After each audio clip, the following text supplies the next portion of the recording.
آپ جو فرما رہے ہیں نا، تو مجھے لگتا ہے یہ اسکرپٹڈ ہے کہ آپ خود جان بوجھ کے وزن ڈالنے کے لیے. تیسر صاحب آپ نے سنا ہوگا جوانی دیوانی ہوتی ہے. کتابوں کے اوپر یہ لکھا ہے، کتابوں کے اندر کچھ اور لکھا ہو. ایک بات آپ ذہن میں رکھ لیں، کینیڈا، جرمنی، یو کے قادیانی بڑے غور سے سنتے ہیں آپ کو. کچھ نہ کچھ نہیں، بہت کچھ. مجھے نئی چیز ہضم ہو رہی، عوام کو بھی نہیں ہوگی. میں اس پہ آپ کو آگے چلنے نہیں دینا چاہتا. یہ مرزا غلام قادیانی کی عادات اس کی ساری زندگی میں نظر آتی ہیں. میں ایک عرصے سے قادیانیوں سے سوال کر رہا ہوں، یہ ادھر ادھر سے مراد کیا ہے؟ ان کی معاونت سے. مرزا صاحب کی کتابیں ہیں، جب یہ لکھنے والا خود ساتھ ہوگا، اس کی گواہیاں ساتھ ہوں گی. ان دو حوالوں سے مرزا غلام قادیانی کے اخلاق، مرزا غلام قادیانی کی معاشرت، مرزا غلام قادیانی کے معاملات، مرزا غلام قادیانی کی عادات، یہ کھل کر آپ کے سامنے آ جائیں گی. میں ان پر طنز بھی نہیں کرنا چاہتا، تنقید بھی نہیں کرنا چاہتا، اپنی طرف سے بھی کوئی بات نہیں لانا چاہتا. میں گواہی کے طور پر مرزا صاحب اور اس کی اولاد کو پیش کرتا ہوں. اور ان تمام باتوں کا اثر ان کی شخصیت پر اور ان کے پیروکاروں پر کیا ہوا، کیسے ہوا؟ مرزا صاحب کو خود ابہام تھا، تو بیٹا بھی اسی ابہام کا شکار رہا اور کہہ رہا 1836 یا 1837 میں پیدا ہوئے. یہ ابہام بنتا ہے کہ یا مارجن بنتا ہے؟ مرزا صاحب کے نام والے مسئلے کو ذرا حل کر لیں. نام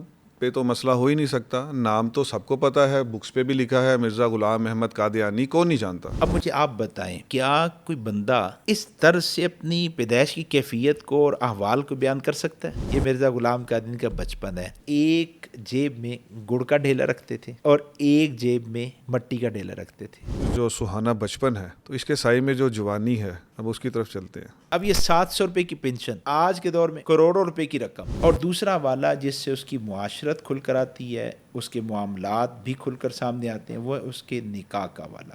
بشیر احمد ایم کی یہ عورت مرزا قادیانی کی پہلی بیوی ماں لگتی ہے نا، اور وہ اپنی ماں کے بارے میں کیا کہہ رہے ہیں؟ پھجے دی ماں. مرزا غلام قادیانی نے اپنی زندگی میں 2 شادیاں کی اور 3 کے بارے میں دعویٰ کی. آپ کو آپ کے مذہب، آپ کو آپ کے مذہبی پیشوا ان کی کتابوں ہی کی پڑھنے کی دعوت دے رہے ہیں.